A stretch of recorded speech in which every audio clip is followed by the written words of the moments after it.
पाठशाला में अब पॉलिटिकल साइंस की क्लास का दूसरा चैप्टर।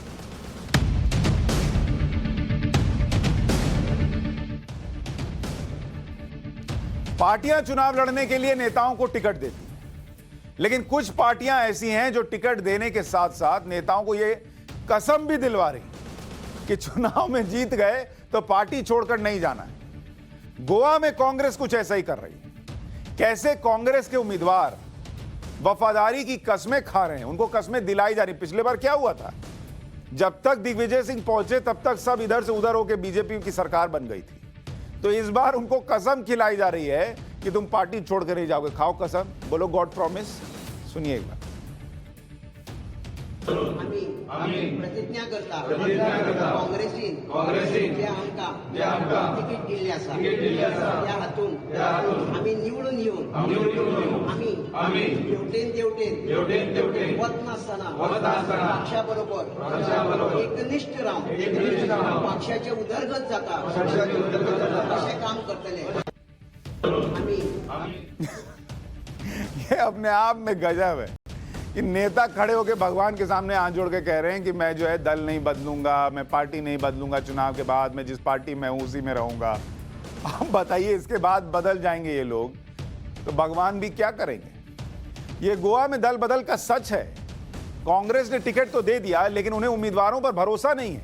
वो अपने उम्मीदवारों को मंदिर, मस्जिद, चर्च घुमा रही है, उम्मीदवारों को कसम दिला रही है कि चुनाव जीतने पर वो पार्टी के प्रति वफादार रहेंगे और पार्टी छोड़कर नहीं जाएंगे।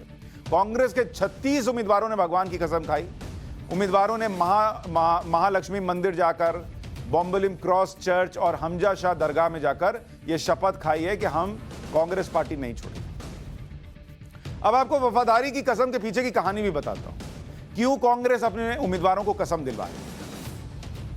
दरअसल गोवा में यह कहा जा रहा है कि अगर कोई कांग्रेस को वोट देगा तो वो बीजेपी को जाएगा। आम आदमी पार्टी और टीएमसी यही कह रहे हैं, कांग्रेस को वोट देना बीजेपी को वोट देने जैसा है।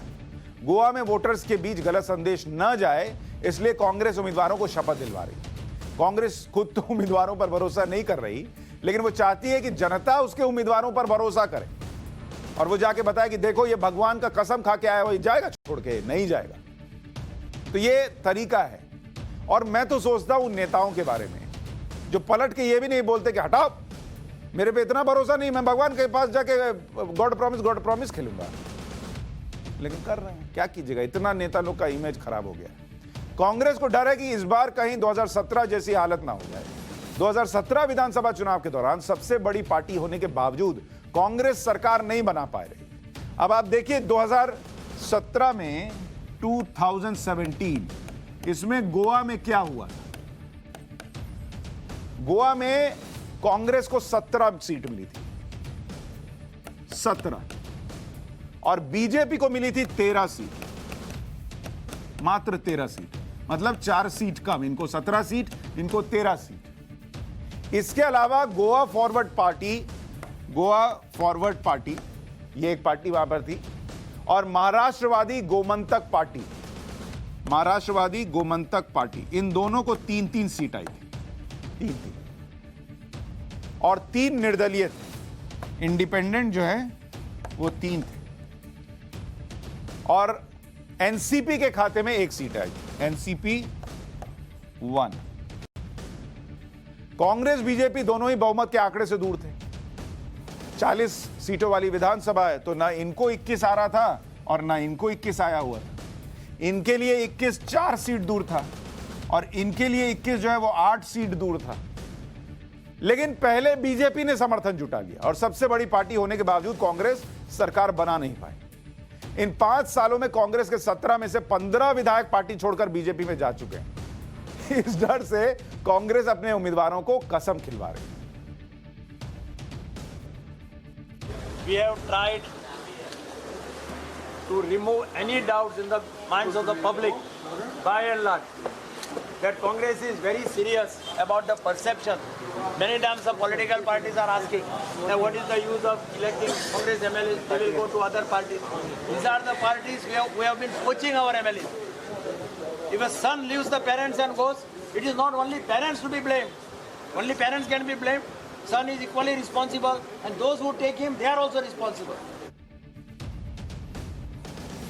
वैसे गोवा में नेताओं को पार्टी न छोड़ने की कसम दिलवाने का आइडिया कांग्रेस को गोवा फॉरवर्ड पार्टी से आया, जिसे पिछले साल अपने 3 विधायकों को और पदाधिकारियों को शपथ दिलवाई कि वो 2022 के चुनाव में बीजेपी का समर्थन नहीं करेंगे। गोवा में विधायकों का गो गोवा गॉन क्यों हो रहा है, इसे आप चुनावों का विश्लेषण करने वाली संस्था एसोसिएशन फॉर डेमोक्रेटिक रिफॉर्म्स यानी एडीआर की रिपोर्ट से समझ सकते हैं।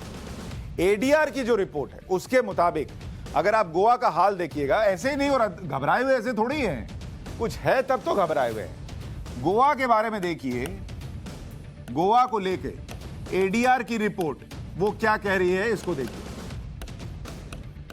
ये गोवा की एडीआर की रिपोर्ट कह रही है कि पिछले 5 साल में अगर आप देखेंगे तो गोवा के अंदर 60% विधायक इन्होंने दल बदल किया है। 60%। अब आप सोचिए कितना बड़ा यह आंकड़ा है, तो लोग घबराएंगे नहीं। 5 साल में गोवा में 40 में से 24 में इन्होंने पार्टी बदली। 40 में से 24 में, बताइए इतने सारे लोग। जो नहीं बदलता होगा वो उसको लोग ताना मारते होंगे, वहीं बैठे हो। सबसे ज्यादा कांग्रेस के 17 में से 15 विधायक इधर से उधर चले गए। कसम नहीं खिलाएंगे तो क्या करेंगे भाई, और कोई उपाय नहीं। लेकिन ऐसी कसम खिला खिला के अगर नेताओं को रोकना पड़ रहा है तो फिर तो कसम वोट देने वाले की, वो तो सोच के ही वोट दे फिर।